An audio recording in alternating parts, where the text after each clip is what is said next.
အားလုံးပဲမင်္ဂလာပါဒီနေ့ကတော့ data grant လို့ခေါ်တဲ့ VPN မျိုးစားတစ်ခုဖြစ်တဲ့ node mining အကြောင်းလေးကိုပြောပြပေးမှာဖြစ်ပါတယ်အခုမှ alpha test နဲ့အဆင့်ပဲရှိသေးတာဆိုတော့စပြီးတော့ mine နေတဲ့သူတွေအတွက်မိအောင်လို့ပြောပြပေးတာဖြစ်ပါတယ်လောလောဆယ် run လုပ်ရမယ့်မျိုးစားတွေက Windows မှာ run လို့ရမယ် Linux မှာ run လို့ရမယ် Mac OS မှာ run လို့ရပါမယ်ဖုန်းအတွက်တော့လောလောဆယ်မရသေးပါဘူး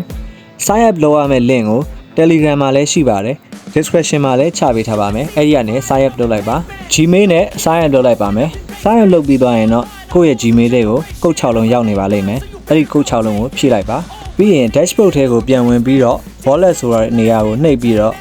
note ထောင်းပါမယ်ကို run မဲ့ note ကိုထောင်းပါမယ်ကိုက Windows နဲ့ဆိုရင် Windows ကိုထောင်းပါ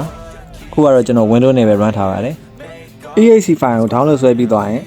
install လုပ်လိုက်ပါ install လုပ်ပြီးသွားရင်တော့အခုလိုမျိုးပုံလေးကိုမြင်ရမှာဖြစ်ပါတယ်ပြီးရင် connected ဖြစ်အောင်ခဏစောင့်လိုက်ပါ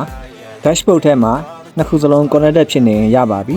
run time ဆိုတဲ့နေရာမှာတော့ကို run ထားတဲ့အချိန်ကိုဖော်ပြနေပါမယ် point ကတော့6နာရီတစ်ခါလောက်တက်တယ်လို့ပြောပါတယ်အတိအကျတော့မသိသေးပါဘူးအခုမှ alpha test အဆင့်ပဲရှိပါသေးတယ်ဆိုတော့နောက်တစ်ခုကတော့ကျွန်တော်တို့ Discord ထဲကိုသွားပြီးတော့ early alpha test နဲ့ roll ရအောင်ယူမှာဖြစ်ပါတယ်ဒီ link ကိုလည်းကျွန်တော်ရဲ့ Telegram မှာပဲဖြစ်ဖြစ်သို့မဟုတ် description မှာပဲဖြစ်ဖြစ်ကျွန်တော်ချပေးထားပါမယ်ဖုန်းစံတိုင်း Discord verify နဲ့လုပ်ပြီးသွားရင်ကျွန်တော်တို့ stat here တွေကိုသွားပါမယ် early alpha test နဲ့ roll ရဖို့အတွက်ကျွန်တော်တို့ Twitter မှာ follow လုပ်ပေးရမယ်သူ retweet လုပ်ခိုင်းတဲ့ဟာကို retweet လုပ်ပေးရမယ် Telegram နဲ့ Discord ကို join ပေးရမယ်ပြီးရင် note run ရမယ်ပြီးရင် ticket ဖွင့်ပြီးတော့ roll ရအောင်ယူရမှာဖြစ်ပါတယ် ticket ဖွင့်ပြီးတော့ပေးရမယ့်ဟာတွေကတော့ retweet လုပ်ထားတဲ့ screenshot ရယ် note dashboard ရယ် Discord နဲ့ Telegram နဲ့ join ထားတဲ့ဟာရယ်နောက်ပြီးတော့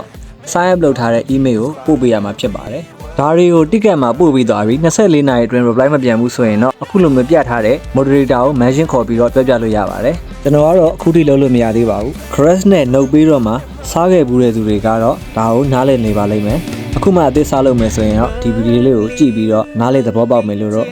ထင်ပါတယ်တကယ်လို့နားမလည်ဘူးဆိုရင်လည်းကျွန်တော်ရဲ့ Telegram မှာဖြစ်စေ comment မှာဖြစ်စေဝင်ရောက်ဆွေးနွေးသွားလို့ရပါတယ်အခုလို Add-on နဲ့ပတ်သက်တဲ့ဗီဒီယိုအသစ်တွေကိုလည်းအားရင်အားသလိုတင်သွားနိုင်မှုစူးစမ်းနေပါတယ်အားလုံးကိုကျေးဇူးအများကြီးတင်ပါတယ်